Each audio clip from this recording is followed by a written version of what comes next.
Sabemos que a nação de Israel foi formada por 12 tribos descendentes dos filhos de Jacó. Um desses filhos se chamava Dan, e ele foi o fundador da tribo dos Danitas. Embora a Bíblia forneça poucas informações sobre quem era Dan, ela registra alguns fatos importantes sobre a história de sua tribo. Com base em parte dessas informações, existe uma interpretação muito antiga dentro do cristianismo que sugere que o anticristo pertence à tribo de Dan.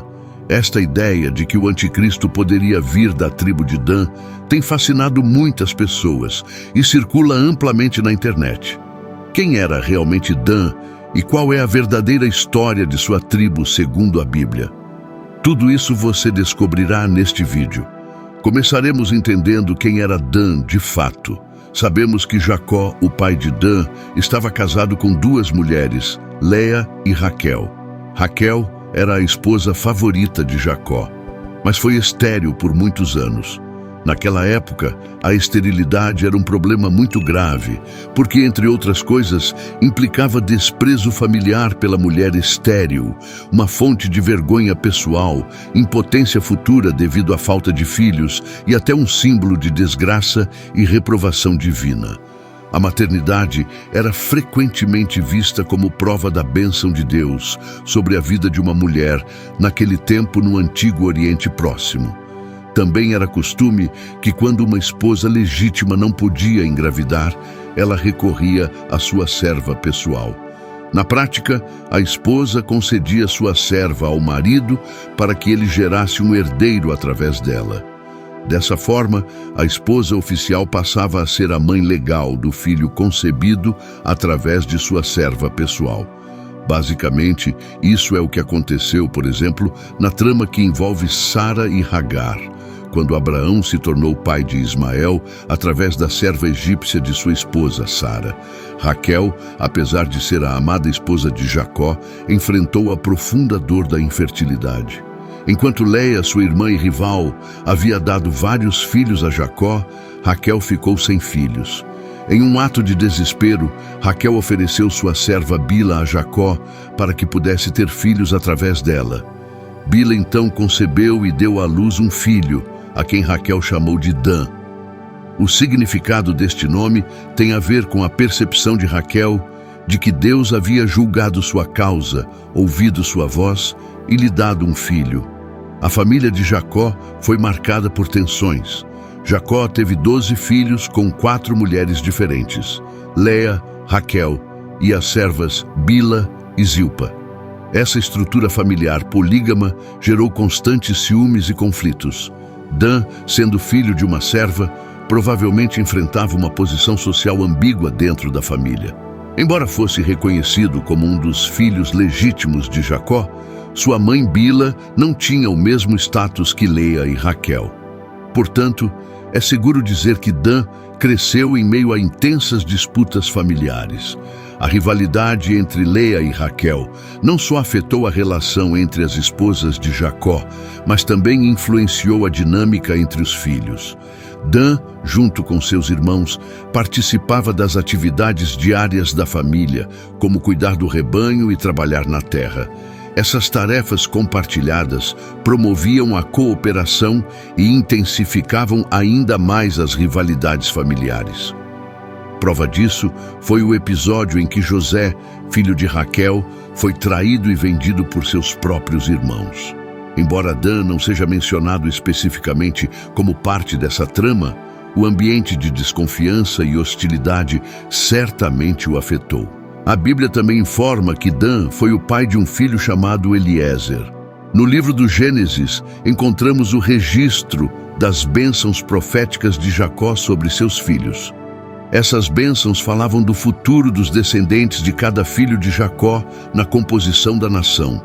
Em outras palavras, as bênçãos de Jacó prefiguravam a história das tribos de Israel. Especificamente sobre Dan, a bênção patriarcal de Jacó foi a seguinte: Dan julgará seu povo como uma das tribos de Israel. Dan será uma serpente no caminho, uma víbora na estrada que morde os calcanhares do cavalo para derrubar seu cavaleiro. Os estudiosos interpretaram essas palavras de diferentes maneiras, mas a interpretação mais aceita à luz do texto bíblico é que as palavras de Jacó descreveram as características que a tribo de Dan apresentou posteriormente. Por exemplo, na primeira parte da bênção, Jacó diz que a tribo de Dan julgaria seu povo. De fato, por algum tempo, essa tribo exerceu justiça entre os filhos de Israel. Sansão, um dos juízes de Israel, pertencia precisamente à tribo de Dan. Na segunda parte da bênção, Jacó compara a tribo de Dan a uma serpente traiçoeira que morde os calcanhares do cavalo para derrubar seu cavaleiro. Isso pode ser uma referência à agressividade da tribo de Dan e sua tendência ao engano.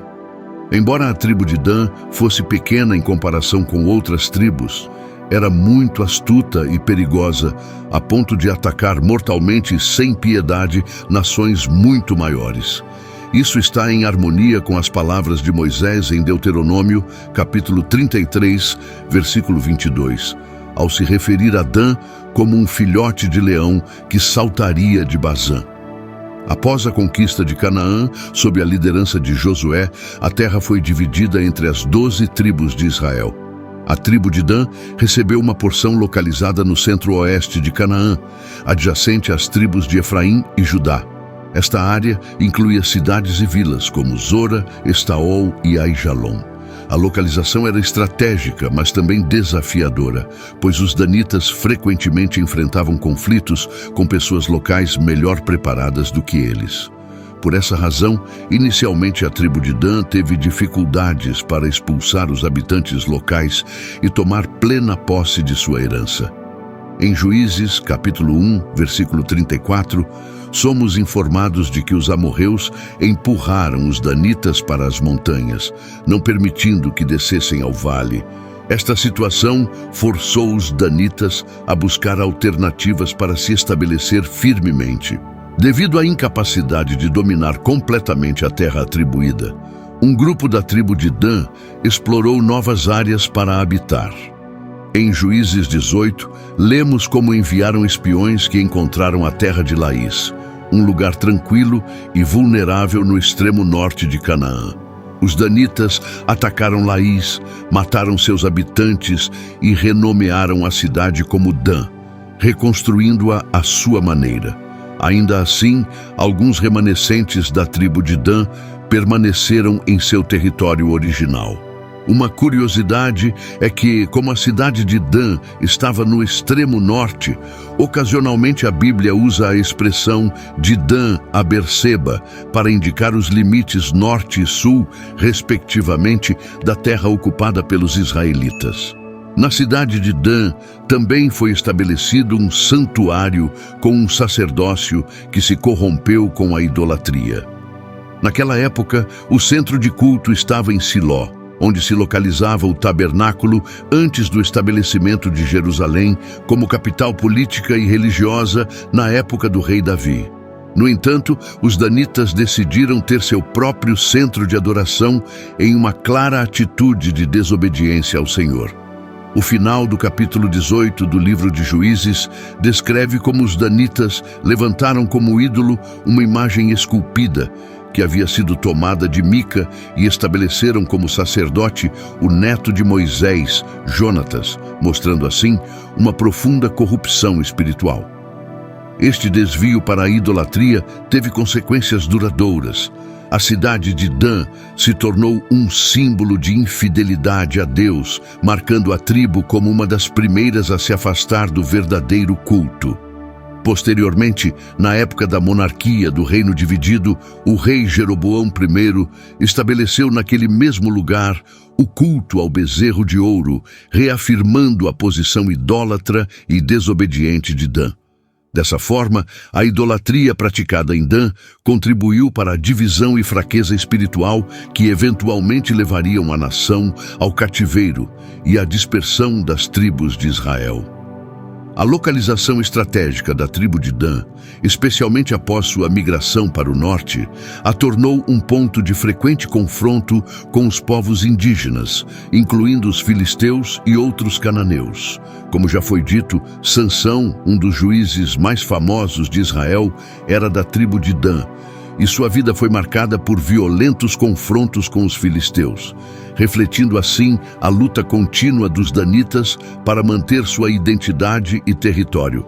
Mas de onde vem a história de que o anticristo virá da tribo de Dan?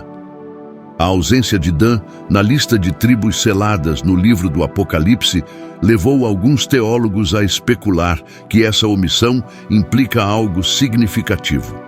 Uma das teorias para explicar esse suposto significado oculto é que o anticristo viria da tribo de Dan. Irineu de Lyon, um dos pais da igreja do século II, parece ter sido um dos primeiros a sugerir essa interpretação. Ele argumentou que a natureza agressiva e traiçoeira de Dan, conforme profetizado por Jacó, poderia apontar para a vinda do anticristo.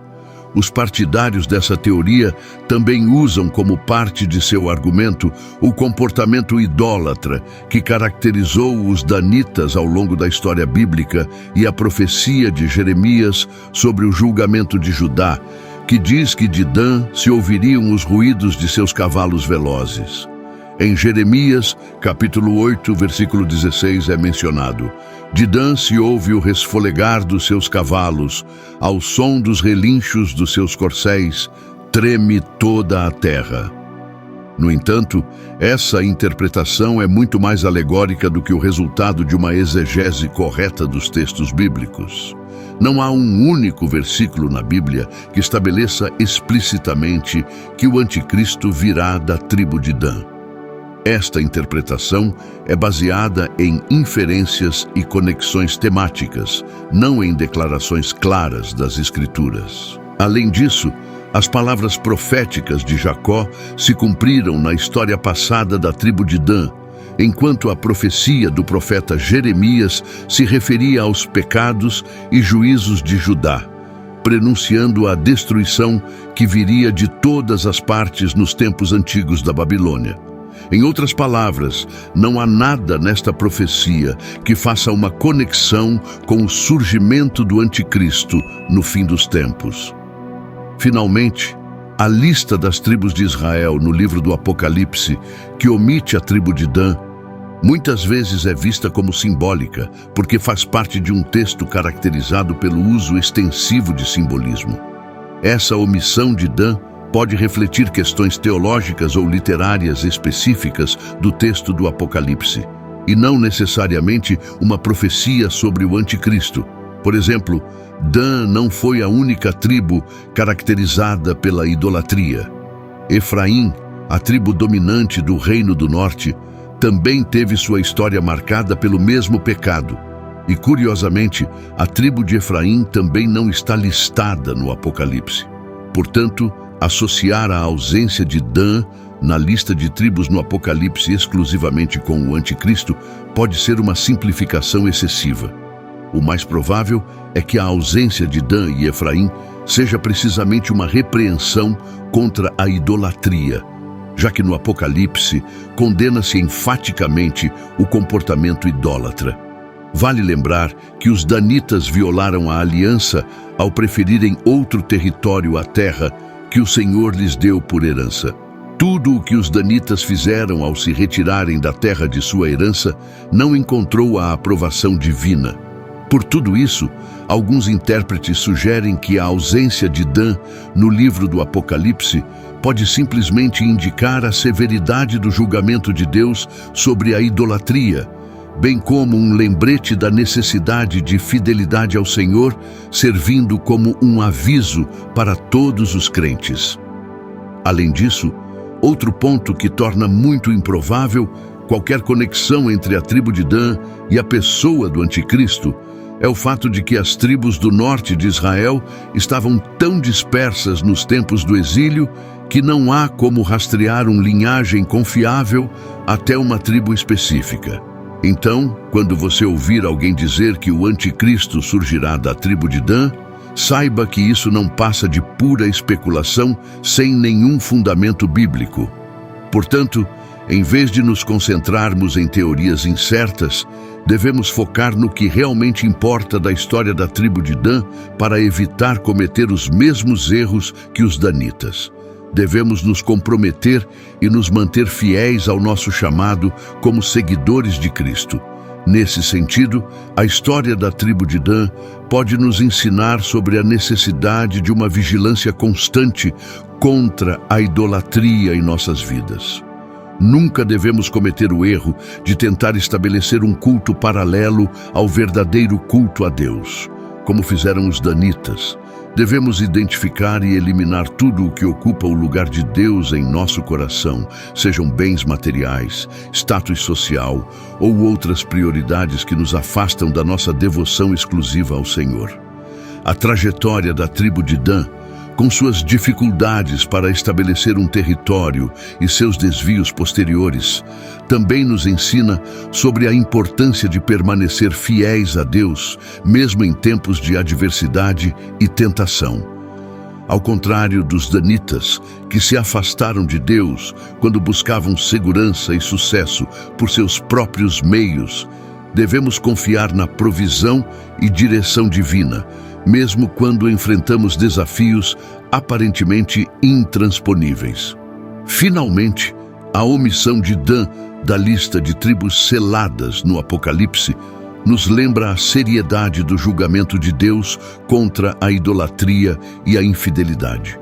No entanto, também vemos a graça de Deus em sua vontade de redimir e restaurar, sobre o que somos chamados a refletir em nossas próprias vidas, buscando o arrependimento e a renovação e vivendo de uma maneira que honre a aliança que temos com o Senhor.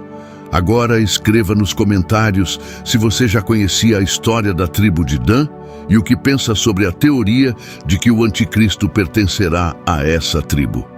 Obrigado por chegar até aqui. Convido você a assistir a qualquer um dos 2 vídeos que aparecem na tela.